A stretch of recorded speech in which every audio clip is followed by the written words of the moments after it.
नमस्कार ओडिशा हाइलाइट के आपण मानक स्वागत करूँ। आम कृपासिंधु महांती आज मुई आसी आमर पश्चिम ओडिशार गोटे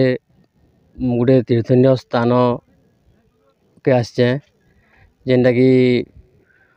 माने जगन्नाथ महाप्रभु जेन माने 144 वर्ष धरी रही सेनके मुई आसी पहाड़ पर अच्छे आपण मैंने देखुचन एनते पहाड़ 3टा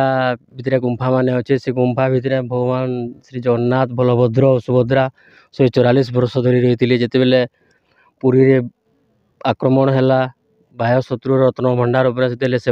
माने पुरी रो आनिकी डंगा साहाय्य घंच जंगल भितर पूरा जंगल भितर भितर आनिकी रखी इनु मुई से पाताली श्रीक्षेत्र जेटा कि सुवर्णपुर जिल्लार उलंडा ब्लॉक कुर्समले स्थित रे अछि सेटा। आज बुली जिबा श्री पाताली श्री जगन्नाथ संस्कृतिर एक अंश हेउछि पाताली श्रीक्षेत्र। एही दर्शनीय स्थानटी सुवर्णपुर जिलार उलुंडा ब्लॉक रो कोटसमले ग्राम रे अवस्थित प्राकृतिक सौंदर्य परिपूर्ण। जेतेबेले पुरी श्रीमंदिर एवं रत्न भंडार को बाह्य शत्रु माने आक्रमण कले